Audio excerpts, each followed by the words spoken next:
Untuk teman-teman yang menonton kajian ini, jangan lupa bersalawat kepada Nabi kita Rasulullah Muhammad sallallahu alaihi wasallam. Allahumma salli ala Muhammad wa ala ali Muhammad. الحمد لله الذي بسندنا متصل الإمام محمد الكريم سمان كتب الأكوان قال بسم الله الرحمن الرحيم وبثقتي الحمد لله الذي طهر قلوب أحبابه بمدد المشاهدات تطهيرا. Segala puji milik Allah yang membersihkan kolbu kekasih-kekasihnya. Jadi kolbu siapa yang dibersihkan? Jadi kekasih Allah dulu. Ciri-ciri kekasih sering ingat dan sebut nama kekasihnya.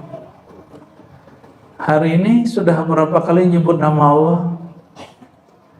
Semakin sering nyebut nama Allah, semakin bersih kolbunya. Ya, bukan amin pasti. Amin lagi sensitif sekarang. Dengan apa? Bimadadil musyahadat tathira, dengan anugerah musyahadah, penyaksian kolbu, tathira, dengan benar-benar dibersihkan. Wahabbahum limajtabahum ila hadratihil aliyah faidan wa in'aman kathira. Maka Allah nanti akan mengundang mereka, memilih mereka ke hadirat Allah. Apa yang disebut hadirat? Hadirat itu bahasa Arab yang sudah jadi bahasa Indonesia, hadir. Jadi kalau disebut hadirat Allah, itu maksudnya majelisnya Allah. Majelisnya ada nggak dalilnya? Ada, ya, di hadis Imam Bukhari, hadis qudsi, Allah mengatakan ana jalisun man dzakarani, aku teman duduk, teman majelis orang yang menyebut, mengingat aku. Ya. Berarti kalau lebih dari menyebut dan berzikir, yaitu kenal, bahkan cinta. Kalau sudah cinta, bukan lagi jalisun man dzakarani, ya, akulah teman dia. Bukan hanya sekedar teman nongkrong, tapi dibawa kemana-mana. Ya, walaupun tubuh di bumi terlihat bekerja di kantor, mungkin kena macet setiap hari, atau di depan laptop setiap hari, kolbunya bersama Allah Subhanahu wa ta'ala.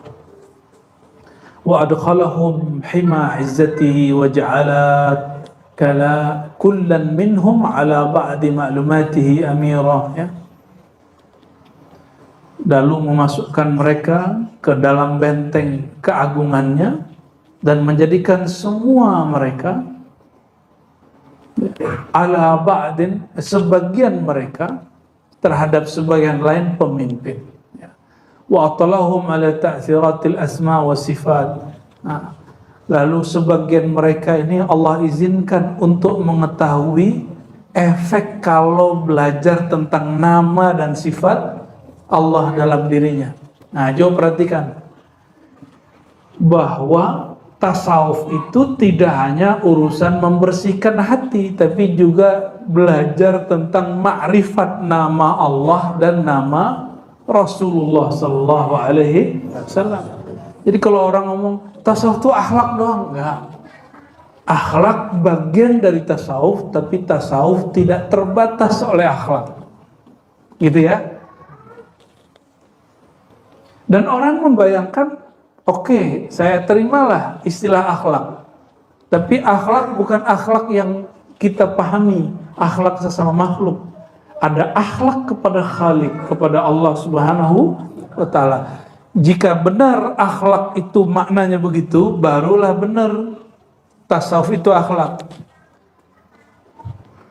Berarti belajar akhlak juga belajar nama dan sifat Allah. Selama ini kalau belajar akhlak isinya apa?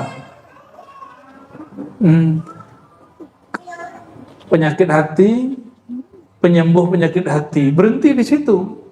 Itu belum. Penyembuhnya apa? Penyembuhnya nama Allah. Yang dapat menyembuhkan luka di kolbu itu nama Allah. Luka apa saja? Luka dosa, luka makhluk, punya teman sakit hati, punya kekasih patah hati, itu bisa sembuh dengan nama Allah. Kalau rajin netesin nama itu dalam kolbu.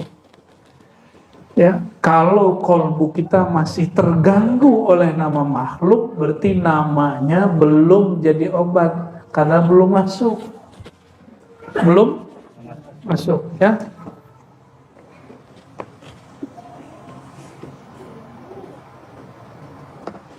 Kenapa herbal itu kurang efek di badan? Karena orang minum herbal suka-suka, minum hari ini besok enggak, minum sebulan lagi. Kenapa obat dokter yang kimiawi hari ini, yang kiblatnya ke barat, itu cepat sembuh? Karena orang rajin sesuai resepnya. 3 kali sehari, dia minum 3 kali sehari. Teman saya, mohon maaf, ada perempuan ya, dan suaminya kuliah S3, mandul 7 tahun. Itu minum herbal setiap hari, hamil setiap hari, tapi nggak berlebihan. Kan herbal itu juga sama kayak obat biasa, berlebihan ginjalnya rusak ya. Tapi kalau nama Allah berlebih di kolbu, nggak akan pernah berlebih. Kenapa? Innama wasi'ani kolbu abdi mu'min. Yang dapat menampung nama sifatku hanyalah kolbu hambaku yang mukmin. Mukmin enggak? Jadi nggak ada orang namanya keblinger zikir tuh nggak ada. Keracunan zikir tuh nggak ada. Keracunan wirid itu nggak ada. Yang ada dia berwirid tanpa mursyid, lalu keracunan oleh was-was syaitan saat dia berzikir. Itu. Kalau dia punya mursyid nggak bakal. Kalau dia punya mursyid ya, mursyid nanti ngasih resepnya, dia mursyid itu udah tahu, karena mursyid sudah pernah ngelewatin jalan dia. Makanya ada orang ini kasih zikir 100, ini cuma 40, jangan iri. Kok dia 40 saya 100 gitu. Justru beruntung, tambah banyak harusnya tambah beruntung. Kalau zikirnya sedikit kan, berarti guru kita melihat ada sesuatu dalam diri kita. Ya. Oh, di diskon banyak nih. Berarti ada sesuatu masalah di diri antum itu. Ya, guru kita memahami. Belum sanggup nih orang zikir lama-lama ini. Gitu. Ya udah nggak apa-apa, ya. Maka kita nggak menyamakan zikir untuk pekerja, zikir untuk orang yang kerjanya lepas, zikir untuk orang yang tidak bekerja. Itu beda. Beda loh, ininya kurikulumnya beda, nggak bisa disamain. Maka saya tidak sepakat dengan sekarang selebaran zikir tarekat tertentu yang menyamakan semua muridnya. Nggak sepakat. Kita nggak nantang tarekatnya, tapi kita nantang sikap mursyid yang menyamakan kurikulum itu. Ya, menentang dari sini bukan berarti saya nyalahin, tidak, tapi saya tidak sepakat. Itu disebut ikhtilaf. Boleh beda nggak? Boleh-boleh aja ya.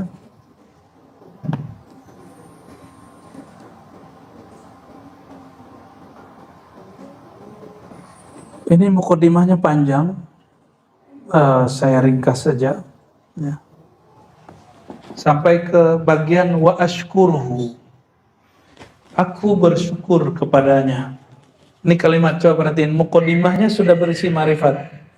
Aku bersyukur kepadanya, kepada Allah.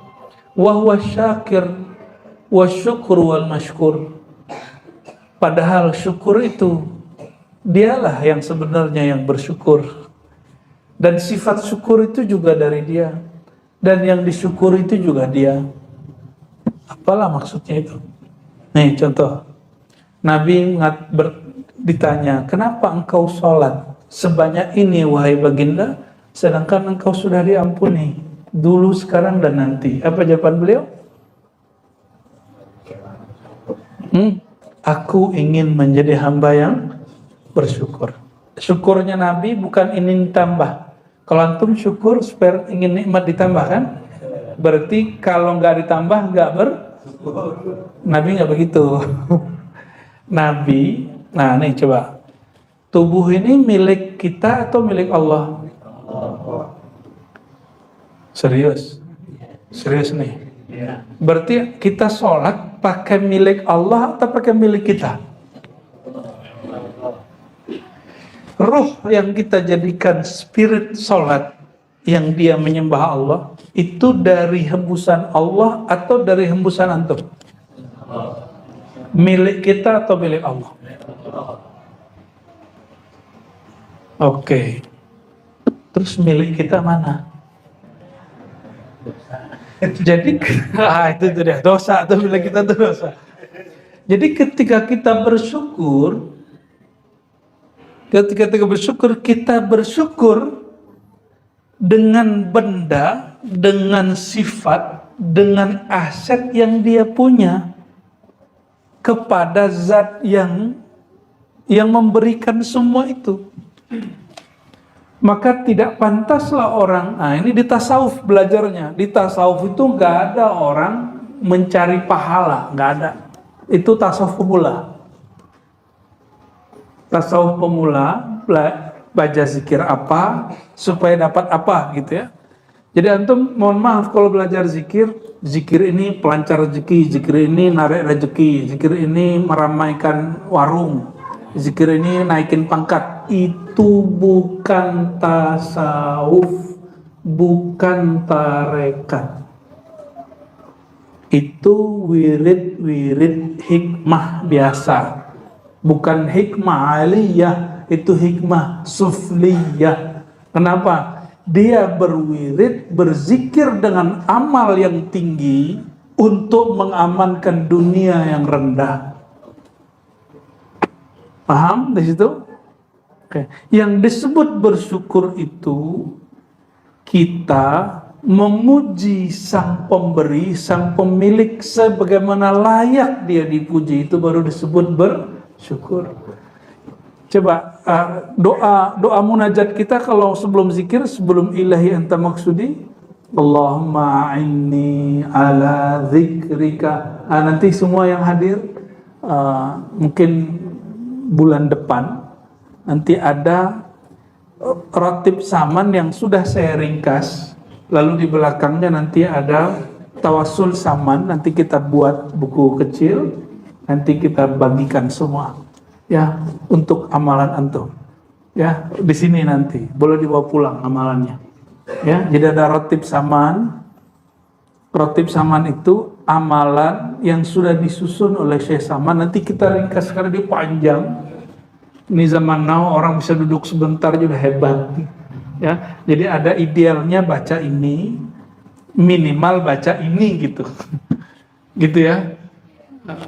Insya Allah harus disesuaikan karena zaman sudah berubah. Zaman Syekh Saman belum ada handphone, belum ada YouTube, jadi orang nggak terganggu. Kalau wiridan aja, wiridan aja. Kalau sekarang baru mutar tasbih, handphone bunyi. Handphone gak bunyi pun dibuka, cari-cari. Betul nggak? Maka untuk mengimbangi itu, ilmu-ilmu begini mesti diperbaharui tata cara pengamalannya. Ilmunya nggak usah diperbaharui, tata caranya yang perlu diperbaharui. Nggak bisa ala lama orang horor nanti ya. Mau antum ala saya dulu belajar saman? Janganlah ya. Kalau saya dulu belajar tarikat saman, nanti pada orang ngira belajar tarikat saman tuh jadi gila ya. Nanti udah diringkas tuh ya. Dulu kalau belajar samaniyah, wah masya Allah, dahsyat lah. Saya nggak usah cerita lah di sini ya. Yang tahu nih Dajum nih yang tahu nih. Wa ashkuruhu. Jadi kitab ini dimulai dengan bab ma'rifat sudah. Penjelasan muqaddimah ma'rifat. Aku bersyukur kepadanya. Sedangkan syukur ini alatnya, lidahnya. Lidahku bersyukur, itu pun milik dia. Di dalam doa yang tadi saya sebut, Allahumma inni ala zikrika wa syukrika, Ya Allah, bantu aku mensyukurimu. Berarti syukur ini dibantu Allah nggak? Jadi kalau ada orang ingin tahu apakah dia sedang dibantu Allah atau tidak, coba lihat dirinya, apakah dia suka bersyukur atau tidak. Ya, coba lihat satu negara, apakah dia dibantu oleh Allah atau tidak. Seorang syekh, seorang habib, seorang kiai, seorang pemimpin, apakah dia, negaranya, majelisnya dibantu Allah atau tidak. Dia suka bersyukur atau suka mengumpat. Suka bersyukur atau suka mengeluh atau suka mengumpat. Nih tolong, di tempat kerjanya suka bersyukur atau suka ngumpat, suka ngomel, suka ngeluh atau suka memuji Allah Subhanahu wa taala. Yang mana? Ngeluh. Yo, gimana? Berarti belum dibantu Allah. Maka kami kalau di ribat sana itu salah satu doa wajib sebelum zikir, Allahumma inni, ya Allah bantulah aku mengingat Engkau. Yang kedua, bantulah aku bersyukur kepada Engkau. Yang ketiga, bantulah aku membaguskan ibadah kepada Engkau. Maka ciri-ciri orang yang dapat bantuan, dia berzikir, dia bersyukur. Nah, coba hari ini antum lihat orang punya majelis, dia menghujat-hujat nggak kerjaannya? Hujat pemerintah kah? Pemerintahnya hujat ulama kah? Itu sama aja, nggak ada bersyukurnya itu. Ya, ngeluh aja. Dia sudah bebas berceramah, masih aja menghujat orang, masih aja menghujat orang yang memberikan hak kebebasan dia untuk berceramah. Itu orang nggak dibantu Allah, majelisnya nggak dibantu Allah, pergerakannya nggak dibantu Allah. Paham? Ya, mulai hari ini, malam ini, syukurilah hari-hari. Indonesia macet, masih mending macet. Antum pilih perang atau macet? Biarlah macet. Ya, hatiku sakit. Kenapa? Dibel mulu sama orang. Nggak apa-apa daripada dibom sama orang. Gitu ya. Ada kan rumah-rumah tertentu tengah malam masih itu tetangganya ngebel gitu ya. Ada tetangga saya.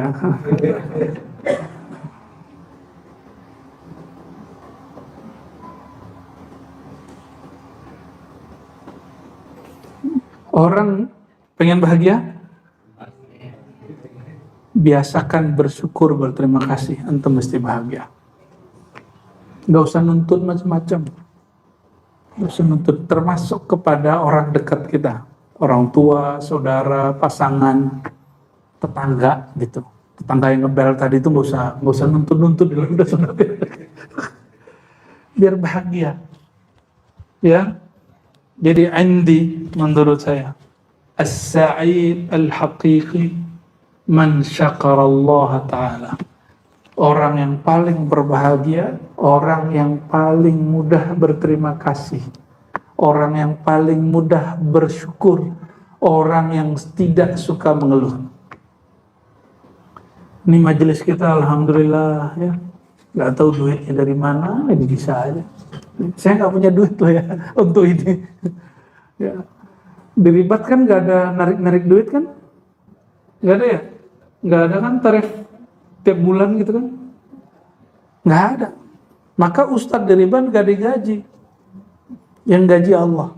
Karena Ustadz ribat bersyukur kepada, bagi kami diizinkan membaca namanya, berarti kami sedang dibantu olehnya.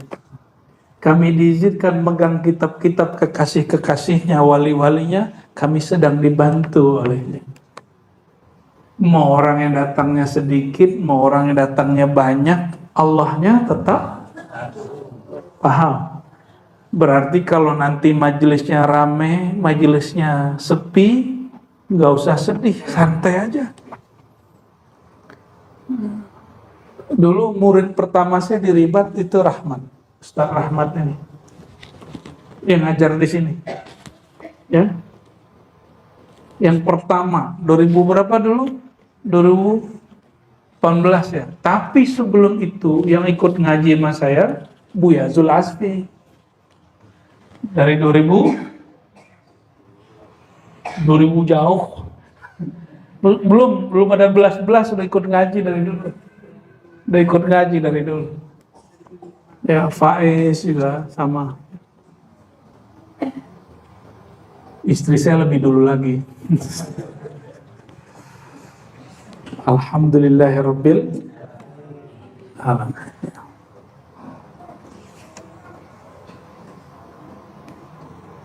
Ingin bahagia? Bersyukur ya. Ini jam berapa nih? Cukup nyantum jadi ngeluh nih. 10 masih ada ya. 10? Oke, kita mentok 10.30. Mentok. Hah? Kif? Visual jawab, ada tanya jawab? Ntar dulu, ini baca kitabnya beres. Oke, sip. Ntar ya, ini mukadimahnya belum beres. Sampai dulu syahadat baru. Ini baru mukadimah belum sampai ke syahadatnya. Ntar dulu ya. Asyakir wasyukur wal mashkur. Yang syakir, yang bersyukur pada hakikatnya adalah Allah. Yang sifat syukur itu juga anugerah dari wal mashkur, yang dia syukuri juga Allah. Kalimat ini disalahfahami orang. Yang bersyukur, yang disyukuri satu. Ini dibuat analognya. Ini jadi pertanyaan hebat di daerah Sulawesi. Ada seorang ustadz bertanya, pertanyaannya berat. Ada guru kami berkalam, Buya, apakah guru antum?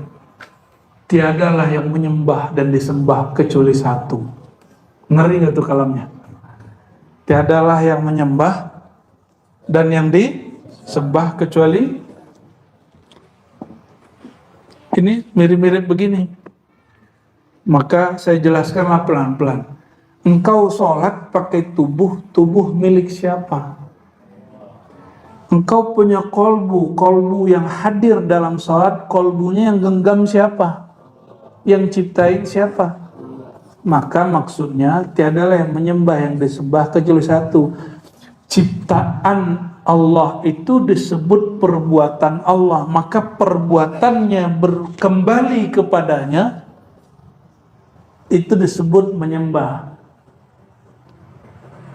Dia juga, tapi ingat, zat Allah beda dengan perbuatan Allah, tapi tiadalah perbuatan itu kecuali karena kehendak dari zat Allah.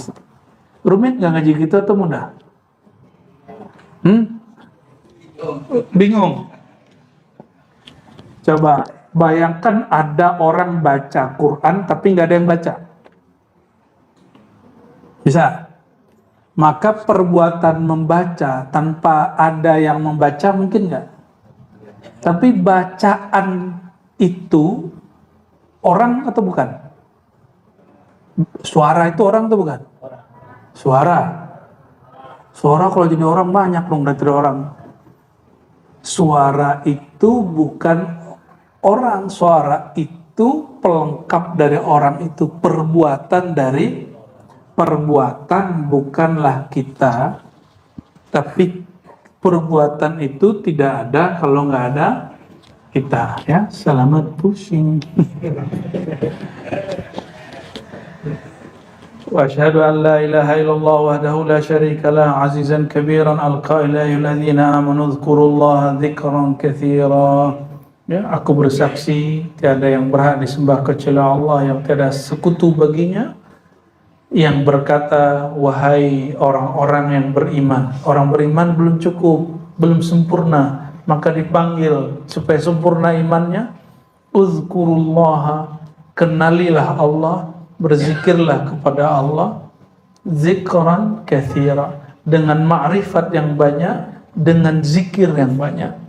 Jadi makna zikir dua, mengenal dan menyebut, mengingat, ya. Wa asyhadu anna sayyidana Muhammadan abduhu wa rasuluhu wa maulah al-qail, yang berkata man tawakkala 'ala Allahi kafah. Siapa yang berserah diri kepada Allah, Allah mencukupkan dia. Wa man tawajjaha ilaihi awah. Siapa yang menghadapkan dirinya kepada Allah, Allah akan menghadap kepadanya. Wa man taba ilaihi hada. Siapa yang kembali bertobat kepadanya, Allah bukakan jalan baginya. Wa man anaba ilaihi tawalla. Siapa yang sadar kepadanya, maka Allah akan melindunginya. Wa adna minhu wa aghna amman siwa. Allah mendekat kepadanya dan mencukupkannya dari selain Allah subhanahu wa ta'ala. Ini baru sampai di syahadatain. Bulan depan solawatnya, insya. Ini ada solawat Syekh Saman, agak unik, ya. Allahumma sholli wa sallim barik alaih. Ada pertanyaan?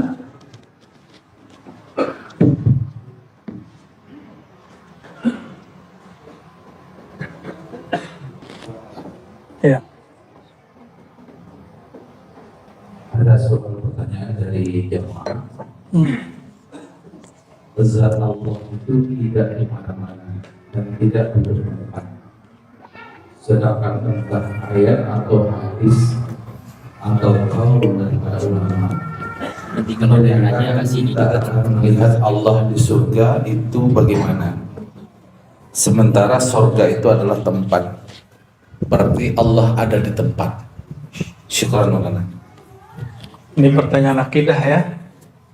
Dijawab nggak? Dijawab nggak nih? Ini pertanyaan akidah, jadi basic tasawuf. Ada dua cara menjawabnya. Pertanyaan ini versi ilmu kalam, ilmu akidah, ujungnya debat, nggak ada selesainya. Tapi ada satu kitab yang sudah dipakai di Ribat Putri, diajar oleh Buya Zulhasfi, karya Imam Ibnu Labban, judulnya Izalatus Syubhat. Judulnya saya hampir lupa. Menghapuskan syubhat. Syubhat di situ keraguan baik dari kalangan ahli kalam atau para murid. Kalau dulu saya suka berdebat, saya dulu hobi sekali debat sama Wahabi itu, ya. Kalau sekarang udahlah, mau sampai kapan debat Wahabi? Dari dulu sampai sekarang debatnya itu aja, sunnah bidah, sunnah bidah, sunnah bidah, Allah bertempat atau Allah tidak bertempat. Gak jauh-jauh dari situ. Dan saya rasa sudah cukup lah, ya. Silakan lihat kajian-kajian yang lama sebelum tahun 2020, ya. Dan puncaknya 2021 tuh kapan tuh saya ditantang debat sama orang, kita tantang balik, nggak datang. Ya, udah itu terakhir, saya udah nggak mau lagi debat-debat sama Wahabi. Ya, cukup kita katakan sudahlah Tuhan kita satu, Nabi kita satu, jalan kita mungkin berlainan. Ya, sudah selesai. Ya.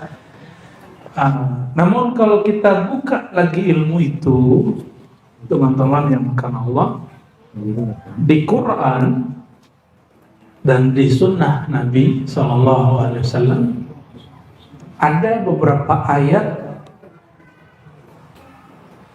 yang ini nanti menghendaki sesuatu dua makna yang berbeda, sehingga ulama melahirkan kaidah tentang tempat.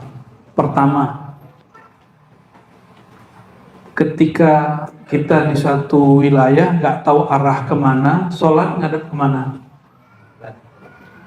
Kita nggak tahu kiblatnya kemana, sholatnya ada kemana? Kemana aja? Dalilnya apa? Surah Al-Baqarah, fa'ainama tuwallu fathamma wajhullah. Kemanapun engkau memandang, maka di sana wajah Allah. Fasamma wajhullah, di sana wajah Allah. Wajah bagi Allah apakah sama dengan wajah ini? Nah, maka kembali ke Al-Quran surat yang paling dihafal semua orang. Surat semiliar umat. Kul huwallahu ahad, bukan sejuta umat. Kul huwallahu itu non muslim Chinese itu apa Pak? Kul huwallahu ahad apa gitu dia bacanya.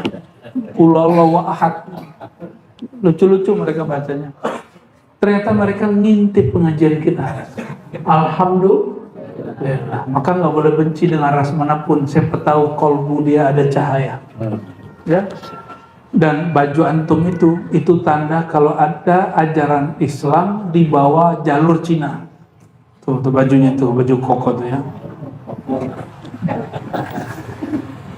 Kul huwallahu ahad. Katakan Allah itu Ahad Esa, Allahus Samad. Allah itu As-Samad.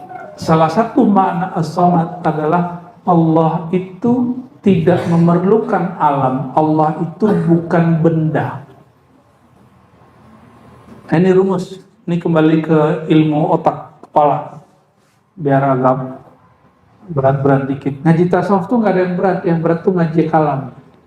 Ngaji tasawuf itu bikin kolbu kita kayak melayang. Tapi kalau belajar kalam di sini bruk. Nah, yang saya ajarkan tasawuf. Cuma kalau orang nanya kalam ya kita jawab juga. Allah bukan benda. Coba ingat-ingat, Allah bukan benda. Itu bahasa Arabnya jism. Jism bahasa Indonesia, jasmani lain. Jasmani bahasa Indonesia badan. Jism benda dalam bahasa Arab itu meliputi benda yang materi dan benda yang tidak materi. Yang materi contoh, ini benda nggak? Ini benda, kain ini benda. Oke, suara saya itu disebut juga jisim, benda, tapi bukan benda materi. Ini nggak ngikutin ilmu fisika ya. Ini benda dalam ilmu akidah. Cahaya, coba lihat cahaya. Antum lihat cahaya atau lihat lampu? Itu lampu, bukan cahaya. Cahaya yang menghubungkan mata kita hari ini dengan objek yang kita lihat. Tanpa cahaya nggak bisa lihat. Itulah. Lah, sejak kapan ya ada lampu-lampu? Bagus juga ini haji mana ya. Rame gitu ya. Ya. Oh, Haji Sam yang buatnya. Bid'ah itu ya.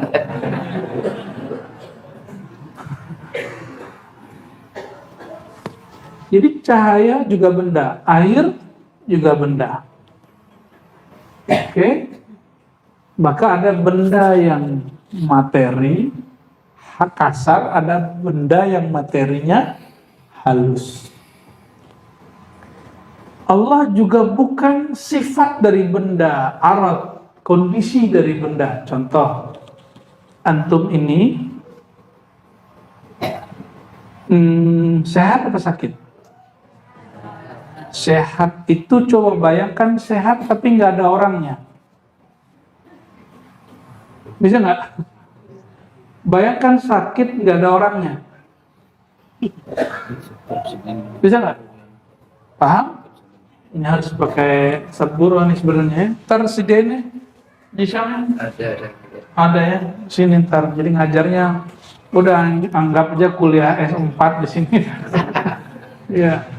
Jadi nanti kalau datang ke sini bawa buku catatannya, nah, biar saya tambah semangat jelasinnya. Karena nulis gitu. Karena ini kalau nggak diulang-ulang di rumah hilang. Ya. Padahal ini penting untuk jawab kalau ada orang nanya tentang Allah bertempat atau tidak. Lagi saya ulangi. Tadi apa? Sehat dan sakit. Bayangkan sehat tapi nggak ada orangnya. Maka sehat dan sakit itu disebut dengan kondisi yang melekat pada benda. Bahasa Arabnya arad. Apa bahasa Arabnya? Pusingkan kalau pakai istilah. Ada benda, ada kondisi si benda. Oke. Ini warna apa? Ini, tapi beda tuh. Coba bayangkan pintu, bisa. Bayangkan warna tanpa pintu. Warna krem tanpa pintu, bisa nggak? Maka warna itu kondisi arat sifat daripada ilmu. Ilmu itu kitab. Kitab itu nggak berilmu. Kalau bisa, kitab itu mengajarkan, baru kitab itu disebut berilmu. Yang berilmu siapa? Manusia. Maka ilmu tanpa manusia ada nggak? Nah, kita percaya sama ilmu, tapi kita nggak percaya sama orangnya. Kita percaya sama kewalian, tapi nggak percaya sama walinya. Itu seringnya begitu. Zikir, orang berzikir. Adakah zikir tanpa orangnya?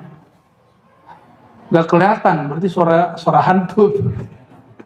Ya, ada suara orang zikir, tapi orang nggak kelihatan. Gimana? Berarti zikir tidak ada kecuali ada orang yang itu namanya hal, kondisi. Hal, arat, kondisi itu tidak ada tanpa subjek benda. Oke? Coba sekarang bayangkan rumah, tapi dia tidak di langit, tidak di bumi, tidak di bulan, tidak di matahari. Ada nggak rumah tanpa bertempat? Rumah itu benda. Coba diri antum benda. Bayangkan diri kita, tapi nggak bertempat, bisa nggak? Maka salah satu kaidah benda, kullu jismin mutahayyizun. Setiap benda bertempat. Coba rumusnya apa? Setiap benda, ini ilmu logika Islam. Setiap benda bertempat. Oke? Allah bukan benda. Allah bukan benda. Sudah? Rumusan tadi apa? Setiap benda bertempat. Allah bukan benda. Oke. Ini pelan-pelan. Setiap tempat berbenda. Setiap benda bertempat. Nah, ini tanda udah mulai malam nih. Setiap benda Oke. Ismukum? Nama? Rasyid. Seorang manusia bernama Pak Rasyid adalah benda. Maka Pak Rasyid bertempat. Malaikat itu benda, disebut benda cahaya. Aras itu benda. Benda cahaya juga. Langit itu benda, bumi itu benda. Maka dia bertempat. Allah bukanlah benda.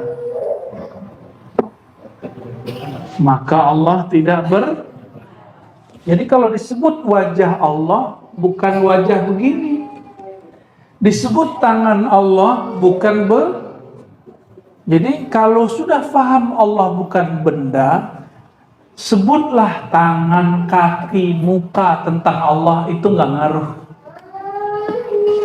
Maka dalam kitab Izalatus Syubhat Ibnu Labban ini seperguruan dengan Ibnu Athaillah Sakandari. Itu zaman-zaman kebangkitan ilmu tasawuf.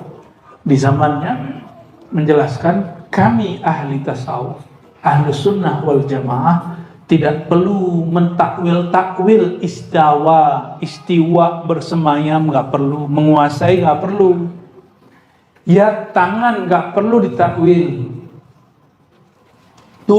Allah turun dari atas ke bawah, nggak perlu ditakwil. Kenapa? Allah bukan benda. Kalau benda turun dari atas ke bawah, itu memakan tempat nggak? Ya, kalau Allah bukan benda, maka disebut turun dari atas ke bawah, hanya Allah yang tahu maknanya. Gitu ya. Tapi yazuquha ahluha, dapat dirasakan turun itu bagi orang yang mengenal Allah. Ya, Allah bukan benda, saya benda. Kalau disebut dekat, dekat begini ya, dekat berjarak, dekat kurang jarak. Kalau Allah dekat dan selama-lamanya dia dekat. Nih, perhatikan. Allah mengatakan inni qarib. Nah, ini penutup nih. Penutup menjawab itu. Biar ada tasawufnya. Inni qarib. Apa kata Allah? Aku dekat. Berarti selama-lamanya Allah dekat, karena dia bukan benda. Karena dia bukan benda, dia tidak berubah-ubah.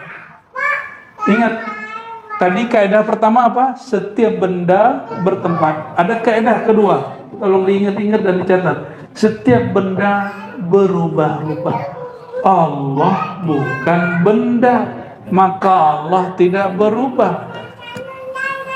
Jadi ilmu akidah dan ilmu tasawuf itu berkait, nggak bisa misah.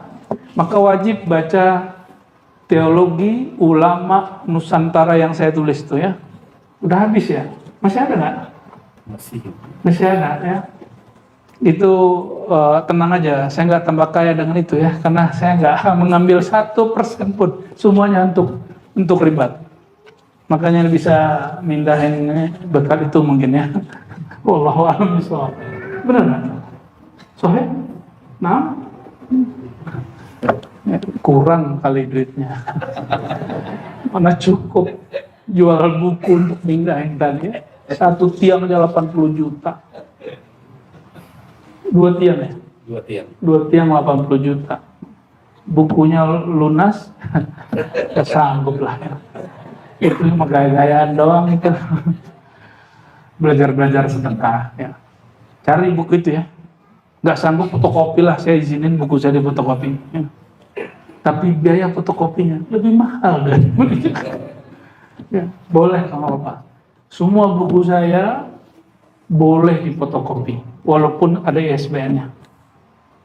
Nggak apa-apa, karena saya tidak ngambil apapun dari situ kecuali tanda syukur kepada Allah Subhanahu wa Ta'ala. Ini belajar ke teman-teman jemaah tabligh, mereka terjemahin bukunya itu Fadilah Amal, Muntakhab, itu bahkan disuruh dibolehkan memperbanyak dan fotokopi gitu.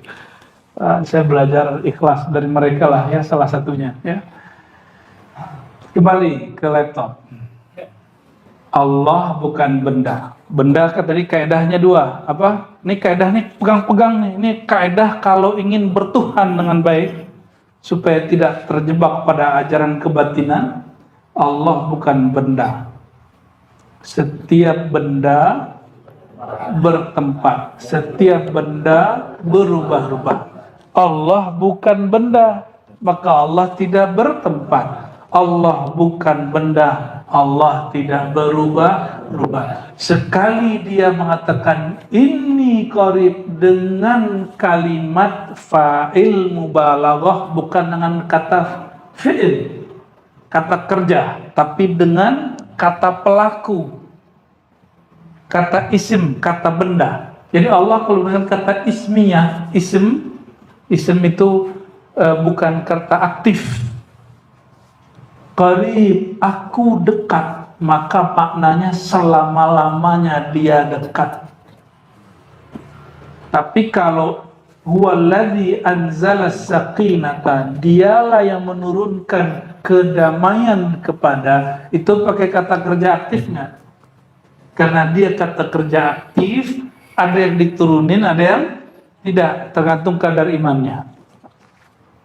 Dialah yang menurunkan ketenangan ke dalam kolbu orang beriman. Maka beriman dulu baru dapat tenangnya. Kalau nggak ada iman, nggak turun sakinahnya, ya, masih gelisah hidupnya. Berarti kurang percayanya sama Allah. percayaannya dikuatin dengan ngaji ma'rifatullah, ya. Terus sudah hafal yang tadi? Sudah hafal tadi? Apabila Allah mengatakan aku dekat, maka selama-lamanya dekat, karena dia bukan benda, karena dekatnya bukan dekatnya benda yang berubah-ubah dan bertempat. Oleh karena itu, wahai yang merasa dirinya berdosa, Allah tidak pernah jauh karena dosamu.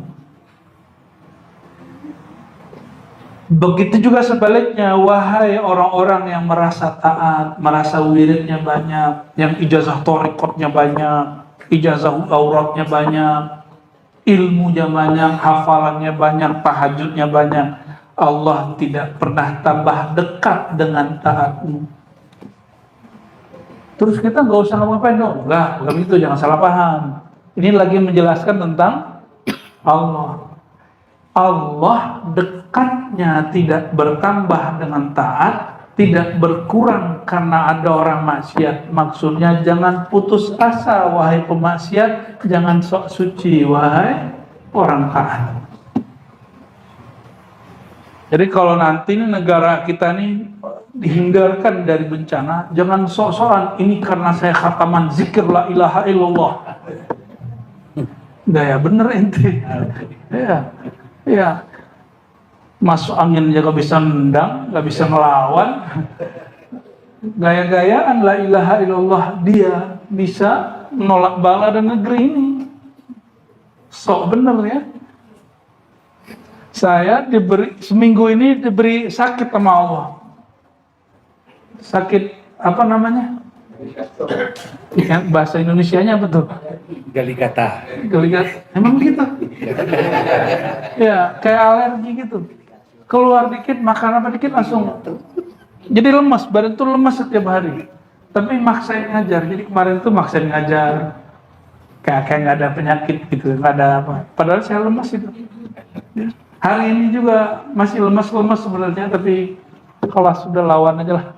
Ya, kembali ke syahadat Nur Muhammad itu. Semuanya, diriku, tubuhku, semuanya berasal dari Nur Muhammad SAW. Udah habis, sudah mau rasa sakit, mau rasa sehat, kita pulangkan kepada Allah Subhanahu wa Ta'ala. Semangat lagi. Alhamdulillah. Maksud kalimat tadi apa? Allah tidak jauh karena maksiatmu, Allah tidak tambah dekat karena taatmu. Itu Allah, karena Allah bukan benda. Taat itu abadi nggak? Maksiat abadi nggak? Kenapa? Taat dan maksiat itu kondisi. Coba bayangkan sholat tanpa ada orang yang sholat. Yang ada cuma buku sholat. Adakah sholat tanpa orangnya? Nggak ada kan? Oke. Ini sudah mulai serius nih. Padahal udah mau selesai nih ngajinya nih. Adakah maksiat tanpa orang yang maksiat? Nggak ada. Orang itu benda, kondisi dia berubah-ubah. Kadang dia taat, kadang dia maksiat. Itu kondisi aratnya. Si hambanya nggak boleh berubah yakinnya kepada Allah. Itu yang disebut iman, tidak boleh bertambah, nggak boleh berkurang. Allah dekat itu nggak boleh tambah kurang rasanya. Paham maksudnya? Ini berkait dengan kajian sebelumnya. Iman tidak bertambah, tidak berkurang. Apa yang tidak bertambah? Yang di dalam kolbu itu. Sedangkan cabang iman saat itu naik turun. Dia berkurang turun dengan maksiat, naik dengan. Jadi kalau ada ustadz bilang iman naik, itu maksudnya cabang iman. Kalau akar iman nggak boleh. Iman tentang Allah itu dekat, nggak boleh bertambah, nggak boleh berkurang. Karena kalau nambah bid'ah, berkurang sesat. Oke? Coba, keyakinan kita sama nggak tentang Allah? Benar nih. Allah itu dekat nggak? Kalau kita dekat sama orang hebat, senang nggak? Antum udah senang belum? Kayaknya belum senang-senang amat. Nah, berarti kondisi merasakan dekatnya yang beda, keyakinan dekatnya mesti sama, rasanya yang beda. Nah, rasa itu ada dalam ilmu tasawuf, ilmu merasakan dekat itu. Paham ya?